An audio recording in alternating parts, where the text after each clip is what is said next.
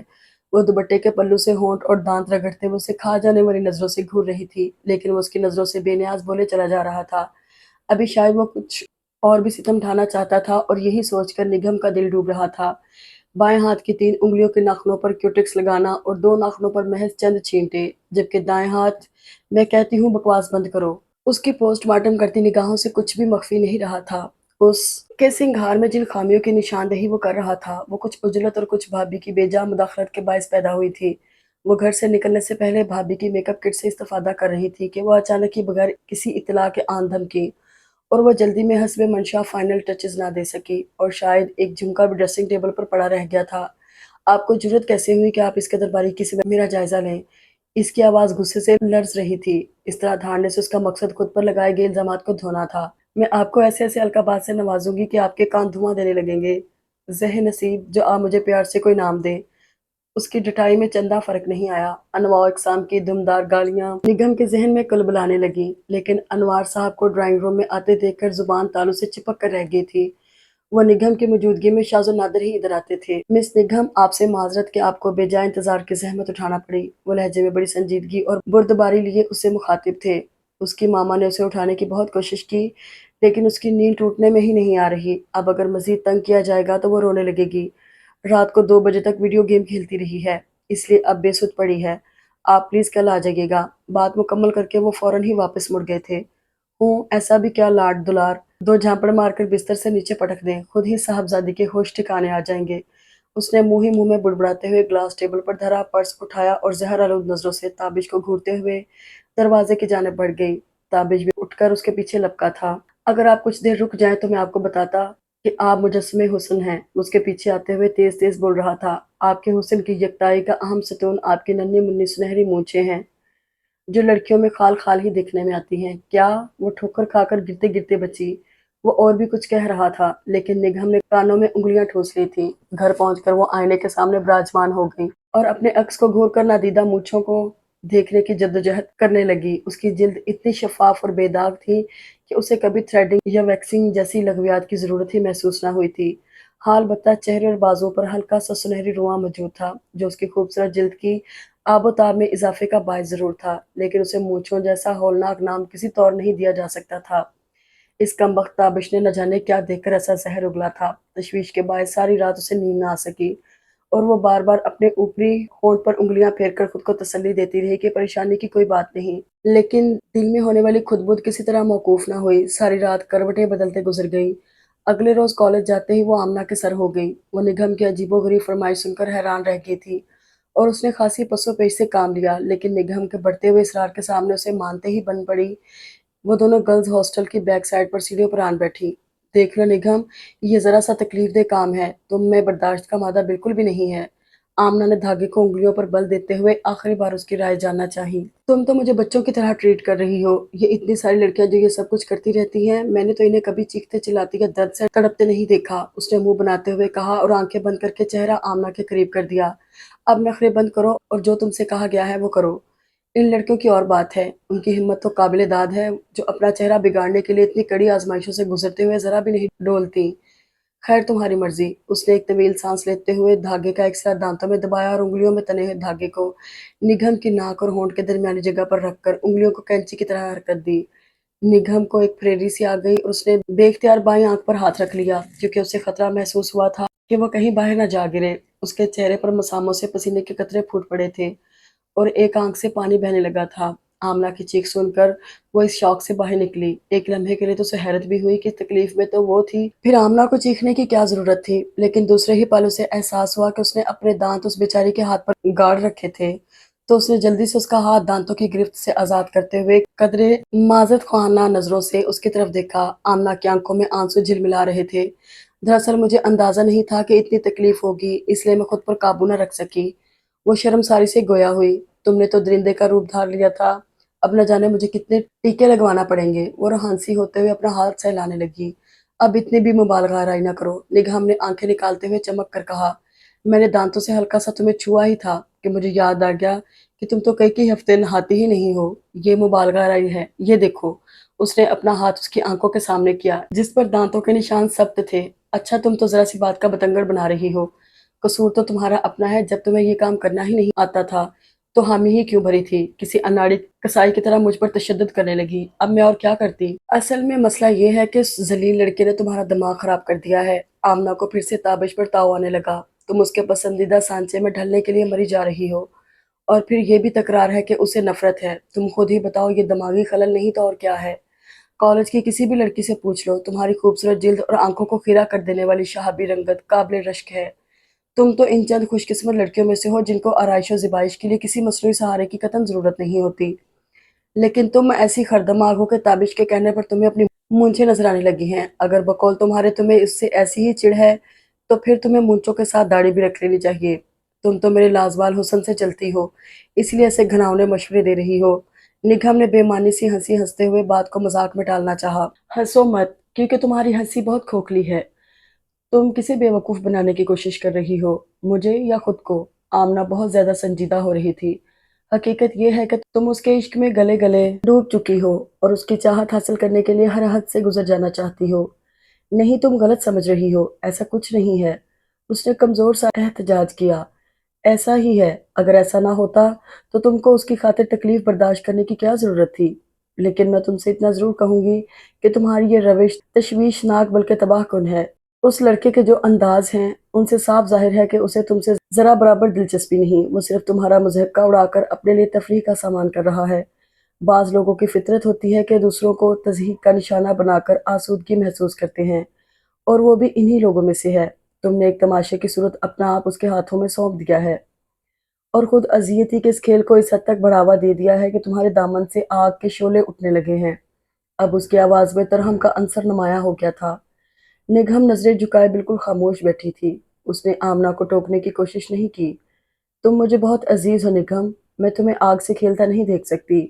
خدا کے لیے اپنے بے لگام دل کے بہکتے قدموں کو ضبط کی زنجیریں پہنا دو۔ تابش کی فطری چلبلاہٹ اور لاؤبالی پن کو تم کسی اور تناظر میں دیکھ رہی ہو۔ ابھی آنکھوں میں خمار کا رنگ کچا ہے، ابھی سنبھلنا تمہارے اختیار میں ہے۔ تم کنارہ کشی اختیار کر لو، وقت یادوں کے نقوش پر جالے بن کر ہر تصویر کو دھندلا دے گا، زخموں کا اندمال ہو جائے گا، لیکن اتنی تاخیر نہ کرو کہ فیصلے کا اختیار تم سے چھن جائے۔ وہ اس کے کندھوں پر ہاتھ دھرے قطرہ قطرہ کڑواہٹ اس کے کانوں میں ٹپکا رہی تھی۔ اور اس نے تمہیں آس کی کسی کچی ڈور کا سرا بھی تو نہیں تھمایا جس کے لیے تم بہتے پانیوں کی شوریدہ سر روانی پر قدم رکھنا چاہتی ہو۔ وہ خاموش ہو کر نگہم کے بولنے کا انتظار کرنے لگی، لیکن نگہم کچھ نہیں بولی تھی۔ اس نے آمنہ کی سب باتیں سنی تھیں، لیکن ان کا مفہوم وہ سمجھنا نہیں چاہتی تھی۔ لفظ سماعتوں پر دستک دے کر نامراد ہی لوٹ گئے تھے۔ روح میں زنجیر پا خواہش کی شور تلے اس کی آواز کے سکون کی کھنک دب کر رہ گئی تھی۔ کالج میں باقی وقت اس نے بڑے بوجھل دل کے ساتھ گزارا تھا۔ آمنہ بھی اس کی چپ میں مخل نہیں ہوئی، شاید وہ اسے سوچنے کے لیے موقع فراہم کرنا چاہتی تھی۔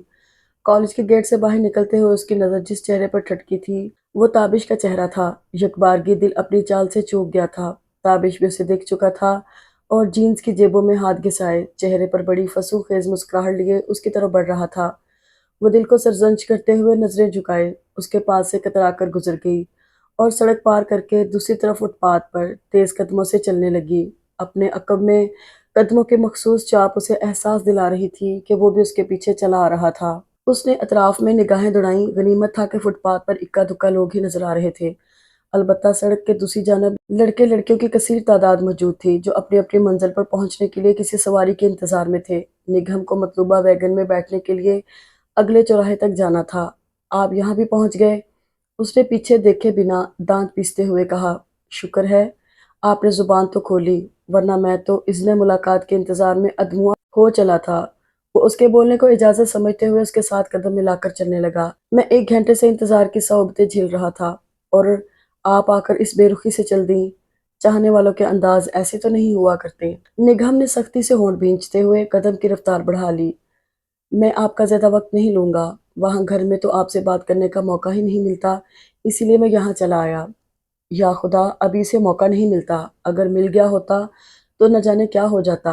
اس نے چکرا کر سر تھام لیا۔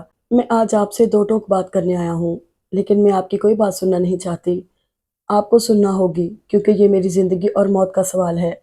وہ ہٹیلے پن سے کہتے ہوئے اس کے سامنے آ گیا۔ یہ کیا بےہودگی ہے؟ میرا راستہ چھوڑیں۔ اس نے سٹپٹا کر آس پاس دیکھا۔ کچھ لوگ ان کی طرف متوجہ ہو کر معنی خیز نظروں سے انہیں دیکھنے لگے تھے۔ اس کے لہجے میں پنہاں دھمکی کو محسوس کر کے وہ شدید بے بسی کے احساس میں گھر کر فٹ پاتھ سے نیچے اتر آئی۔ فٹ پاتھ نہر سے خاصا اونچا تھا اور یہاں وہ لوگوں کی خط اٹھاتی نگاہوں سے قدرے محفوظ رہ سکتی تھی۔ اسے شدت سے اپنی بے بسی کا احساس ہو رہا تھا۔ اگر وہ تابش کے کہے پر عمل نہ کرتی تو اس سے کچھ بعید نہیں تھا کہ اپنے نادر خیالات کا اظہار بآواز بلند شروع کر دیتا۔ اب جلدی سے بھونک چکو، اس نے تمام ادب آداب بالائے طاق رکھتے ہوئے پھٹ پڑنے والے انداز میں کہا۔ توبہ توبہ، ایسی زہر افشانی، اور وہ بھی آپ جیسی مہذب اور شائستہ لڑکی کے منہ سے! یقین نہیں آ رہا۔ تابش نے گال پیٹتے ہوئے مصنوعی تعصب کا اظہار کیا۔ یہ بھانڈوں والی حرکتیں کہیں اور جا کے کرنا۔ جو بکنا ہے فوراً بک دو، کیونکہ میں تمہاری شکل بھی نہیں دیکھنا چاہتی۔ ارے ہاں، خوب یاد دلایا۔ وہی بات کہنے کے لیے تو میں نے آپ کو زحمت دی ہے۔ اس کے انداز میں ہنوز اطمینان تھا۔ بات یہ ہے کہ میں 101 طریقوں سے اپنی محبت کا اظہار کر چکا ہوں۔ یکدم ہی اس نے یتیموں والی شکل بنا لی تھی اور آواز سے بھی مسکینیت ٹپکنے لگی تھی۔ میں نے لاکھ جتن کیے کہ آپ کے دل میں جگہ پا سکوں۔ میں نے آپ کو پیار کے نذرانے پھولوں کی صورت میں پیش کیے۔ کم و بیش 15 مقامات پر آپ کے حسن جہاں سوز کو خراج عقیدت پیش کیا۔ اس کے علاوہ بھی بے شمار کاوشیں ہیں جن کا ذکر میں وقت کی کمی کے باعث نہیں کروں گا۔ آپ اس قدر ڈھیٹ حسینہ ہیں کہ آپ نے میری ہر کوشش پر بڑی سرد مہری سے پانی پھیر دیا۔ میں تم پر اور تمہاری محبت پر لعنت بھیجتی ہوں۔ نہ چاہتے ہوئے اس کی آواز اونچی ہو گئی تھی۔ اسے لگ رہا تھا کہ غصے کی شدت سے اس کی دماغ کی رگیں پھٹ جائیں گی۔ آنکھوں کے سامنے سرخی سی چھانے لگی تھی۔ اور اب اگر تم نے میرا تعاقب کیا تو میں شور مچا دوں گی۔ تم اس طرح سے مجھے بلیک میل نہیں کر سکتے۔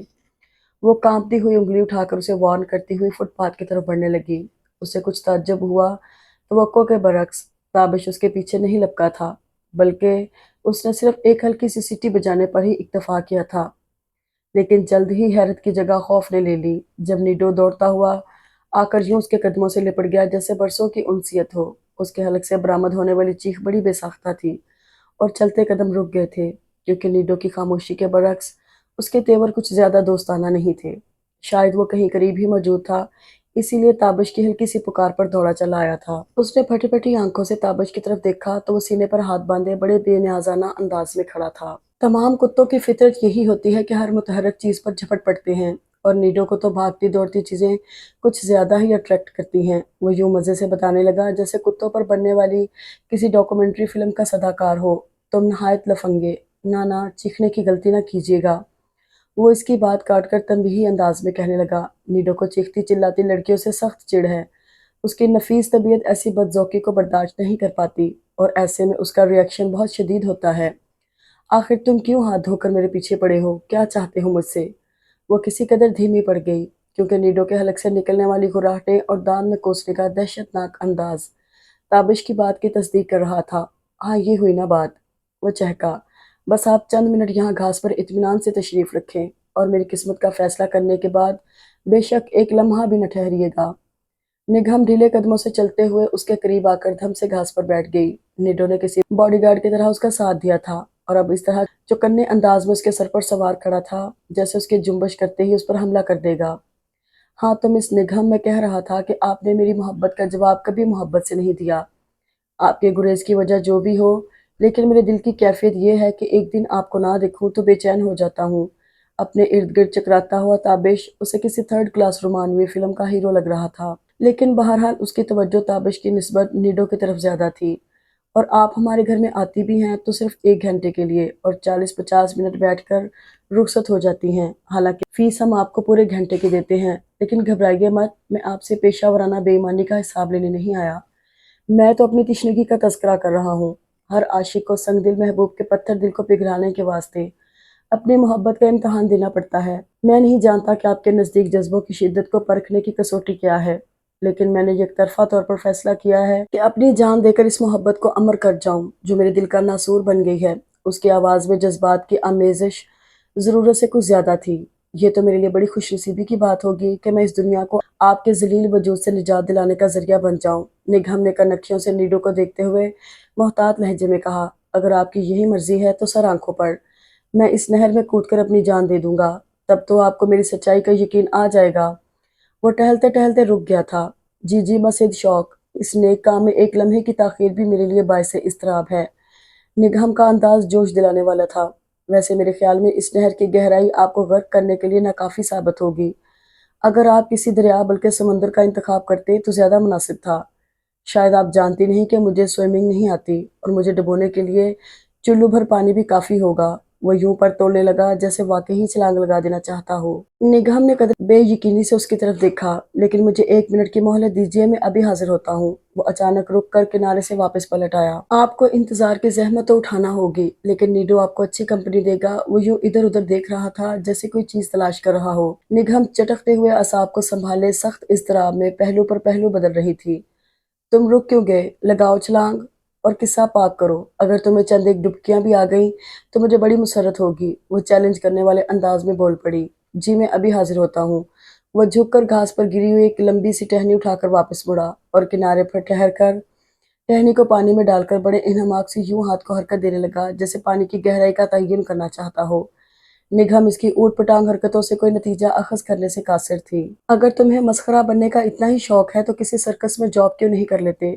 وہ اٹھ کر کھڑی ہو گئی۔ میں جا رہی ہوں۔ اس نے ڈرتے ڈرتے نیڈو کی طرف دیکھا جو اس کے اٹھنے پر مزید مستعد ہو گیا تھا۔ آپ اتنی کٹھور کیوں ہیں کہ ایک مرنے والے شخص کو اپنی آخری دید سے محروم کر دینا چاہتی ہیں؟ وہ دراصل 2 ماہ پہلے تو مجھے پانی کی گہرائی کا بخوبی اندازہ تھا۔ وہ سر کھجا کر جھنجھلاہٹ کا مظاہرہ کرتے ہوئے بولا، لیکن گزشتہ بارشوں کے بعد پانی کے لیول میں یقیناً کچھ اضافہ ہو گیا ہے۔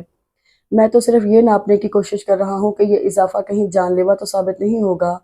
محبت اپنی جگہ، لیکن عقل مندی کا تقاضا ہے کہ احتیاط کو ملحوظ خاطر رکھا جائے۔ کیا؟ اس کی بات سن کر نگہم کا دماغ بھگ سے اڑ گیا۔ بھاڑ میں گئے تم اور جہنم میں گئی تمہاری محبت۔ وہ اپنی آکورڈ پوزیشن کی پرواہ کیے بغیر حلق کے بل چیخی تھی اور اس رفتار سے وہاں سے بھاگ پڑی کہ اگر نیڈو اس کے تعاقب میں آتا بھی تو اس کی برق رفتاری کے سامنے ٹھہر نہ سکتا۔ لیکن اس نے ایسی کوئی کوشش نہیں کی تھی۔ تابش نے اسے روکنے کے لیے آوازیں دی تھیں، لیکن اس نے ویگن میں بیٹھ کر ہی دم لیا تھا۔ رسٹ واچ پر نظر ڈالتے ہی اسے احساس ہوا کہ خاصی دیر ہو چکی تھی اور اگر وہ پہلے گھر جاتی تو الغایا کو پڑھانے کے لیے وقت پر نہیں پہنچ سکتی تھی۔ اگلے سٹاپ پر اتر کر اس نے ایک پی سی او سے گھر کے پڑوس میں اطلاع دے دی کہ وہ ٹیوشن پڑھا کر ہی گھر آئے گی۔ وہاں سے دوسری ویگن پکڑ کر وہ گرین ٹاؤن چلی گئی تھی۔ ابھی وہ صوفے پر صحیح طرح سے بیٹھ بھی نہ پائی تھی کہ الغایا بڑے جوش و خروش سے اسے بتانے لگی، مس، ماما چاچو کی شادی کروا رہی ہیں۔ چاچی بڑی ہی پیاری ہیں، بالکل سنو وائٹ جیسی۔ اس کی آنکھیں خوشی سے چمک رہی تھیں۔ تم یہ سب مجھے کیوں بتا رہی ہو؟ اس کا لہجہ بہت تلخ تھا۔ الغایا سہم کر رہ گئی۔ آج کوئی فضول بات مت کرنا، میرے سر میں بہت درد ہے۔ آواز کی کپکپاہٹ کو چھپانے کے لیے اسے بڑی تگ و دو کرنا پڑی تھی۔ آنکھوں میں تیرتی نمی چھلک کر اس کا بھید کھولنے کو بے چین تھی۔ الغایا اس کے گھرکنے پر کچھ دیر تو خاموشی سے بیٹھی ہوم ورک کرتی رہی، لیکن پھر اس کا فطری اضطراب اوت کر آیا۔ مس، یہ طلسم کدو کیا ہوتا ہے؟ کیا اسے بھی حلوہ کدو کی طرح پکا کر کھاتے ہیں؟ میں نے کل ایک کہانی پڑھی تھی، اس میں جادوگر کے پاس بہت بڑا طلسم کدو تھا اور شہزادی اس میں قید تھی۔ طلسم کدو نہیں، طلسم کدا ہوتا ہے، اسٹوپڈ۔ اور ایسی واہیات سٹوریز کیوں پڑھتی ہو تم؟ نو مس، وہ تو بڑے مزے کی سٹوری ہے، میں ابھی آپ کو لا کر سناتی ہوں۔ وہ اٹھ کر جانے لگی۔ خبردار، اگر تم کہیں گئی تو میں بہت بری طرح پیش آؤں گی۔ اس نے آئرن رولر ہاتھ میں لے کر الغایا کو دھمکایا۔ لاڈ پیار نے تمہیں بگاڑ کر رکھ دیا ہے، پڑھائی سے جان چھڑانے کے بہانے ڈھونڈتی رہتی ہو۔ تہ سے اس کا وجود سلگنے لگا تھا۔ مس، اس میں پرستان کا شہزادہ بھی ہے، میں ابھی لے کر آ جاؤں گی۔ وہ بدستور مچل رہی تھی۔ غصے سے نگہم کی آنکھوں کے سامنے پردہ سا تن گیا۔ اس نے الغایا کو بازو سے گھسیٹ کر اپنے قریب کیا اور آئرن رولر پوری قوت سے اس کے سر میں مار دیا۔ نان سینس، بدتمیزی کرتی ہو؟ اس کا ہاتھ رکا نہیں تھا، وہ غصے سے پاگل ہو رہی تھی۔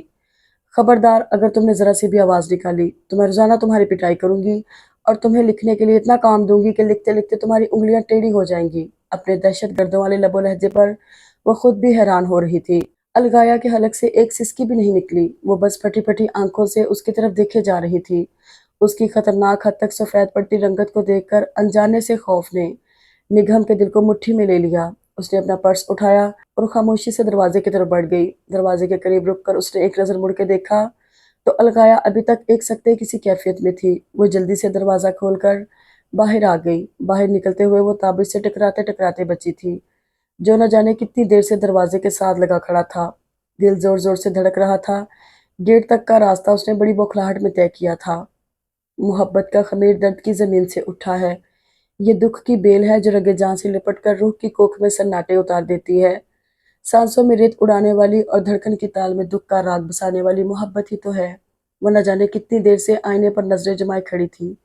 تھکن عکس بن کر اس کے چہرے پر ٹھہر گئی تھی۔ اسے اپنا چہرہ خود اجنبی سا لگ رہا تھا۔ جب دل کے آنگن میں بانجھ محبت کا دکھ اتر آئے تو شاید چہرے پر ایسے ہی زردیاں کھنڈ جاتی ہیں۔ اس نے رخساروں کو چھوتے ہوئے نل کھولا اور یوں ہی بے مقصد چہرے پر پانی کے چپکے مارنے لگی۔ پانی تو سرد تھا لیکن جلتی آنکھوں کو چھو کر جھلسنے لگا تھا۔ آنسو پانی کے ساتھ مل بھی جائیں تو بھی اپنی شناخت نہیں کھوتے، کیونکہ آنسو کے کالم میں درد کا شرر چھپا ہوتا ہے۔ وہ آخری بار الغیا کے گھر آئی تھی۔ گھر سے سوچ کر نکلی تھی کہ فاقیہ آپی سے فیصلہ کن بات کرے گی اور پھر کبھی وہاں نہیں جائے گی۔ گیٹ کے سامنے پہنچ کر اس کے ذہن میں گزشتہ روز کا واقعہ لہرایا تو ایک لمحے کے لیے دھڑکنیں منتشر ہو گئیں۔ کل غصے میں وہ بالکل ہی خود پر قابو کھو بیٹھی تھی۔ الغیا کی اڑی ہوئی رنگت اور متوش آنکھیں دیکھ کر اسے اپنی غلطی کا شدت سے احساس ہوا تھا، اور پھر تابش نے جس خاموشی سے اسے جانے دیا تھا اس نے اس کی گھبراہٹ میں مزید اضافہ کر دیا تھا۔ وہ سر جھٹک کر سوچوں سے دامن چھڑاتے ہوئے آگے بڑھ گئی۔ تابش کو پورٹیکو کے پلر کے ساتھ ٹیک لگائے کھڑا دیکھ کر دل سے ایک ہوک اٹھی تھی۔ شاید یہ آخری ملاقات ہے۔ اس کے بعد سب کچھ ختم ہو جائے گا۔ آج کے بعد میں اسے کبھی نہ دیکھ پاؤں گی۔ اس کے روم روم سے ٹیس سے اٹھ رہی تھی۔ اب تم کس لیے آئی ہو؟ اسے تابش کا لہجہ بہت بدلا بدلا سا لگا۔ اس نے کچھ نہ سمجھنے والے انداز میں نظریں اٹھا کر اسے دیکھا۔ تمہیں حیرت کس بات پر ہے؟ اپنی صفاقی پر یا ہمارے تحمل پر؟ وہ اب بھی کچھ سمجھ نہیں پائی تھی۔ لیکن میں شاید کچھ زیادہ تحمل کا مظاہرہ نہ کر پاؤں۔ اگر الغیا مر گئی تو تمہیں بھی قبر میں اترنا ہوگا۔ اس کے سرد لہجے نے نگہم کی ریڑھ کی ہڈی میں سنسناہٹ دوڑا دی۔ کیا مطلب؟ کیا ہوا الغیا کو؟ اندیشوں کے ناگوں کی پھنکاریں روح کو سہمانے لگی تھیں۔ الغیا کا زرد پڑتا چہرہ آنکھوں کے سامنے رقصاں تھا۔ تم بولتے کیوں نہیں؟ کیا ہوا الغیا کو؟ وہ کچھ دیر اس کے چہرے پر نظریں گاڑے کھڑا رہا۔ اس کی خاموشی سے نگہم کے دل کی دھڑکنیں مدھم پڑنے لگی تھیں۔ وہ ہاسپٹل میں زندگی کی آخری سانسیں لے رہی ہے۔ مار ڈالا ہے تم نے اس کو۔ وہ اتنی زور سے چیخا کہ نگہم سراسیمگی سے ایک دم پیچھے ہٹ گئی۔ اسے اپنی رگوں میں خون جمتا ہوا محسوس ہو رہا تھا۔ کیا؟ اس کے حلق سے خرخراہٹ برآمد ہوئی۔ جس بچی نے کبھی ڈانٹ نہیں سنی تم نے اس پر اتنا بےہمانہ تشدد کیا۔ وہ موت کی وادی کے کنارے پر پہنچ گئی، اور اگر تم یہ سمجھ رہی ہو کہ اس معصوم کی جان لینے کے بعد تم زندہ رہ سکو گی تو یہ تمہاری بھول ہے۔ یہ سب جھوٹ ہے۔ میں خود اندر جا کر دیکھوں گی۔ تم یقیناً مذاق کر رہے ہو۔ اسے خود اپنی آواز بہت کھوکھلی لگی تھی۔ ہاں جاؤ، ضرور دیکھو۔ جس گھر کو تم نے قبرستان بنا دیا ہے وہاں اپنی فتح کا جشن مناؤ۔ نگہم نے دیوار کا سہارا لے لیا کیونکہ بے جان ٹانگیں جسم کا بوجھ سہارنے کے قابل نہیں رہی تھی۔ عامر نے مجھے بتایا تھا کہ تم اسے اور زینی کو بھی وحشیوں کی طرح پیٹتی ہو۔ کاش میں اس وقت ہی سمجھ جاتا کہ تمہارے ذہن میں کوئی گتھی ہے، کوئی ایسی نفسیاتی الجھن ہے جو بعض اوقات تمہیں انسانیت کی قدریں بھلا دیتی ہے اور تمہیں تشدد پر اکساتی ہے۔ تم اپنے اندر کی تلخیوں کا حساب ان سے لیتی ہو جو کمزور ہیں، جو پلٹ کر تمہارا ہاتھ نہیں روک سکتے۔ بچے تو فرشتے ہوتے ہیں، صرف پیار کیے جانے کے لیے، اور تم ایسی شکی القلب ہو۔ اوہ میرے خدا، میں تصور بھی نہیں کر سکتا تھا۔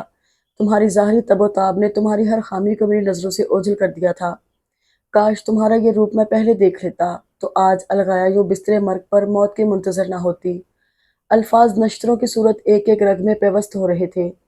اس کی یہ کون سی صورت اسے دکھائی جا رہی تھی کہ اسے خود سے گھن آنے لگی تھی۔ وہ اب کبھی اس دنیا کو نہیں دیکھنا چاہتی تھی۔ اس نے سختی سے آنکھیں میچ لیں۔ تم مجھے ہاسپٹل لے چلو، میں اسے دیکھنا چاہتی ہوں۔ وہ کل سے بے ہوش ہے۔ ڈاکٹرز کے مطابق سر پر لگائی جانے والی ضربات جان لیوا ثابت ہو سکتی ہیں۔ وہ صرف چند لمحوں کے لیے ہوش میں آئی تھی، اور جیسے ہی تمہارا نام لیا گیا وہ چیخنے لگی۔ خوف سے اس پر تھر تھری طاری ہو گئی۔ ویسے بھی اگر تم وہاں چلی گئی تو بھیا اور بھابھی تمہارا گلا گھونٹ دیں گے۔ وہ تو تمہارے خلاف FIR درج کروا دینا چاہتے تھے، لیکن میں نے انہیں ایسا کرنے سے روک دیا۔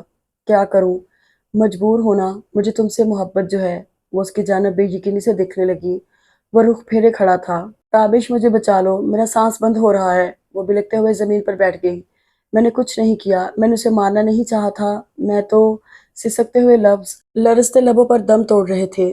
حلق میں آنسوؤں کے پھندے کے باعث اس سے بات مکمل نہ ہو سکی۔ اگر تم مجھ سے کسی ہمدردی کی توقع کر رہی ہو تو میں تمہیں کسی خوش فہمی میں نہیں رکھنا چاہتا۔ اگر وہ زندگی کی بازی ہار گئی تو میں اپنی محبت کے باوجود تمہیں پھانسی کے پھندے پر جھولتا دیکھنا چاہوں گا۔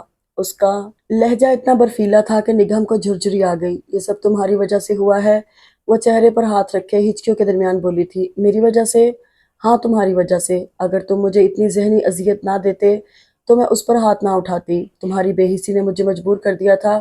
اگر تم مجھ سے محبت کے دو بھیگے بول کہہ دیتے تو میری جلتی روح یوں چنگاریاں نہ اڑاتی۔ وہ پھولی سانسوں کے درمیان بمشکل بول رہی تھی، تمہارے دیے ہوئے نارسائی کے زخم ہی میرے بدن پر آبلے بن کر پھوٹے ہیں، لیکن میں تم سے رحم کی بھیک نہیں مانگوں گی۔ جو انسان محبت نہ کر سکتا ہو وہ کسی پر مہربانی کیا کرے گا؟ تم میرے خلاف ایف آئی آر کٹوا کر مجھے جیل کی سلاخوں کے پیچھے دھکیل دو۔ وہ محبت جو میں نے تم سے کی ہے اس کی سزا تو ملنی ہی چاہیے مجھے۔ اس کا گلا سوکھنے لگا تھا اور آواز پھٹ سی گئی تھی۔ اس نے برستی آنکھوں پر ہاتھ رکھ کر چہرہ گھٹنوں پر جھکا لیا۔ ایف آئی آر تو ضرور کٹے گی اور جیل میں بھی بھجوایا جائے گا، بس ذرا تازہ ترین اطلاع کا انتظار ہے۔ جیسے ہی بچے نے آخری سانس لی، یہ سب کام کر لیے جائیں گے۔ اس کے بدلے ہوئے لہجے نے نگہم کو چونکا دیا۔ اس نے آنسوؤں سے بھیگا چہرہ اٹھا کر بے یقینی سے اس کی طرف دیکھا۔ وہ بدستور رخ موڑے ہوئے تھا۔ تم جھوٹ بول رہے ہو، یہ سب بکواس ہے۔ اگر الغایا اتنی بیمار ہوتی تو تم گھر پر کیوں موجود ہوتے؟ تم بھی سب کے ساتھ ہاسپٹل میں ہوتے۔ اس کے حواس شاید اب کچھ کام کرنے لگے تھے، ورنہ اب تک یہ بات اس کے ذہن میں نہیں آئی تھی۔ میں تو اس لیے یہاں موجود ہوں تاکہ تمہیں فرار ہونے سے روک سکوں۔ اگر مجرم ہی غائب ہو جائے تو قانونی کارروائی کا کیا فائدہ؟ ابھی وہ بول ہی رہا تھا کہ الغایا ڈرائنگ روم کا دروازہ دھکیلتی ہوئی باہر آ گئی۔ اسے دیکھ کر نگہم ایک جھٹکے سے اٹھ کر کھڑی ہو گئی تھی۔ تم یہاں کیوں آئی ہو؟ تمہاری حالت بہت نازک ہے، چلنا پھرنا خطرے سے خالی نہیں۔ چلو جا کر بستر پر لیٹ جاؤ۔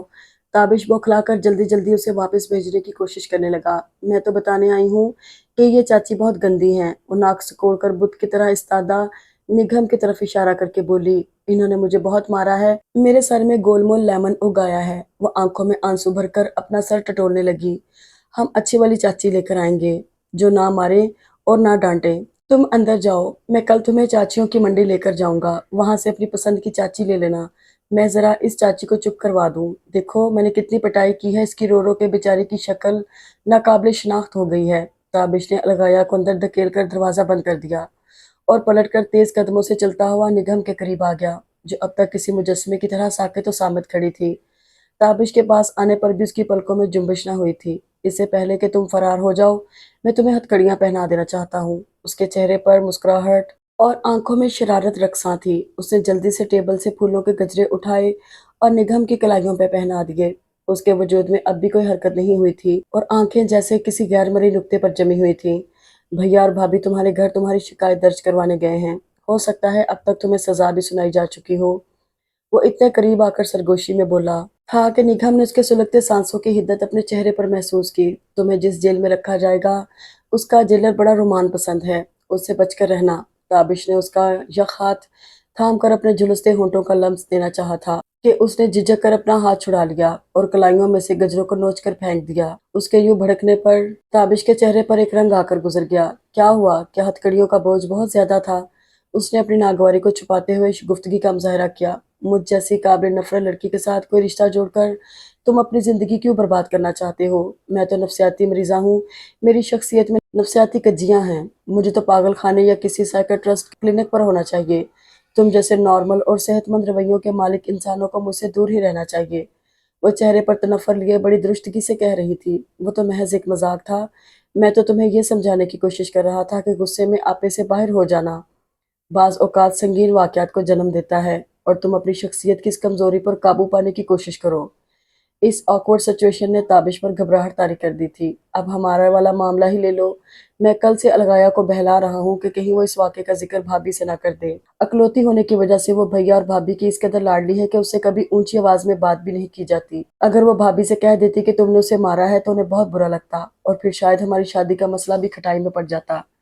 تم نہیں جانتی، ان کے لیے الغایا ہر چیز سے زیادہ اہم ہے۔ وہ دھیمے لہجے میں بات کرتے ہوئے بگڑی ہوئی صورتحال کو سنبھالنے کی کوشش کر رہا تھا، لیکن نگہم کے تاثرات میں کوئی تبدیلی نہیں ہوئی تھی۔ اس کی آنکھوں میں بدستور نفرت کی آگ ہلکورے لے رہی تھی۔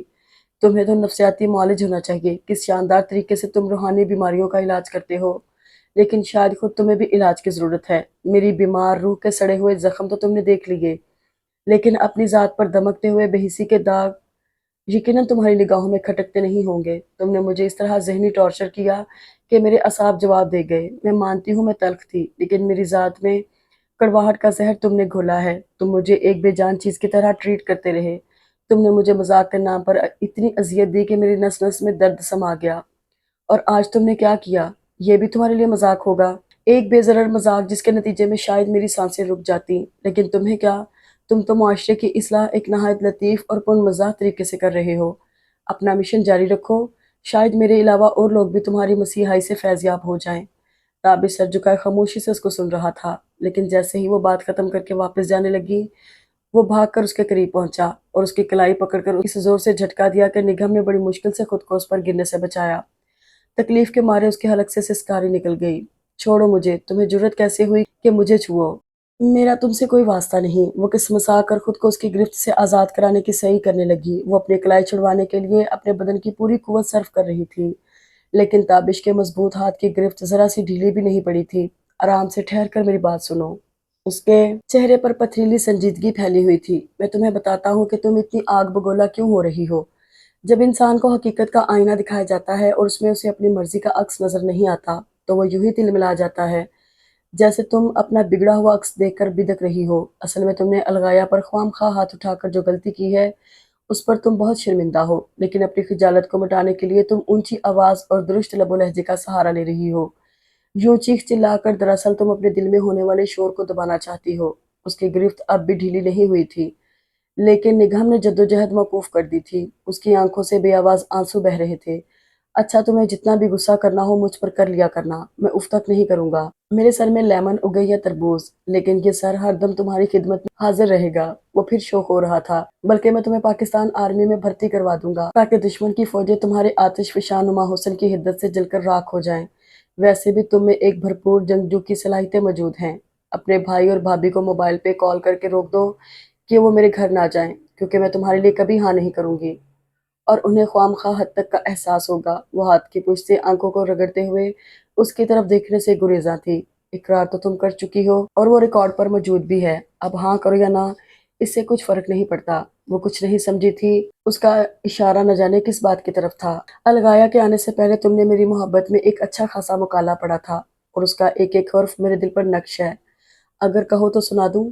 اسے یاد آیا کہ وہ روتے ہوئے کیا کیا بول رہی تھی، جو بے اختیار دل کی دھڑکنیں تیز ہو گئیں اور تابش سے بے طرح شرم آنے لگی۔ میں تمہارے ساتھ زندگی نہیں گزار سکتی، زندگی کوئی مذاق نہیں ہوتی، لیکن تمہارے نزدیک تو ہر چیز ایک مذاق ہے۔ تم سنگین مذاق کرتے ہو اور پھر یہ خواہش رکھتے ہو کہ کوئی درد سے چلائے بھی نہ، اور مسکرا کر تمہیں تمہاری عمدہ حصے مزاح پر داد دے۔ اب معاف بھی کر دو نگہم، وہ منت آمیز لہجے میں بولا۔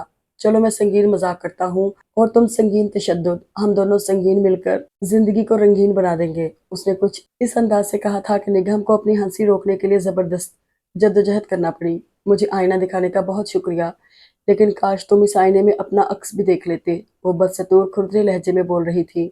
تمہیں کس نے کہا کہ میں آئینہ نہیں دیکھتا؟ میں تو 24 گھنٹے میں سے 20 گھنٹے آئینے کے سامنے گزارتا ہوں۔ اب اللہ نے اتنا زیادہ حسن دے دیا ہے کہ آنکھیں ہی نہیں بھرتی۔ میرا ہاتھ چھوڑ دو پلیز، مجھے درد ہو رہا ہے۔ اس نے پھر سے کلائی چھڑوانے کی کوشش کی۔ ایسے تو میں تمہیں نہیں جانے دوں گا۔ جب تک تم مجھے گارنٹی نہ دو کہ تم کوئی گڑبڑ نہیں کرو گی، تم یہاں سے نہیں جا سکتی۔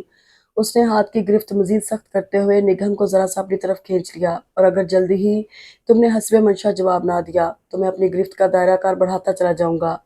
وہ بازو پھیلاتے ہوئے اس کی طرف جھکا، اور اس کے ارادے بھانپ کر وہ سرخ پڑ کر سمٹنے لگی۔ پلیز مجھے جانے دو۔ اس کے قرب کی آنچ سے نگہم کے دل کی دھڑکنیں پگھلنے لگی تھیں، اور جسم کا سارا خون جیسے چہرے پر سمٹ آیا تھا۔ جلدی سے ہاں کہہ دو، ورنہ اب میں ایک رنگین مذاق کرنے لگا ہوں۔ اس نے بازو نگہم کے گرد لپیٹتے ہوئے اس کی آنکھوں میں جھانک کر کہا۔ اس کی بولتی آنکھوں کے اشارے نگہم کے حواس مختل کر رہے تھے۔ ہاں ٹھیک ہے، میں… اس نے آنکھیں بند کر کے جلدی سے کہنا شروع کیا، لیکن اٹک گئی۔ اگر تم نے میرا ہاتھ نہ چھوڑا تو میں تمہارے ہاتھ پہ کاٹ کھاؤں گی۔ اس نے اچانک ہی پینترا بدلا تھا۔ تمہاری سوئی ہوئی خونخوار جبلت پھر سے جاگ گئی۔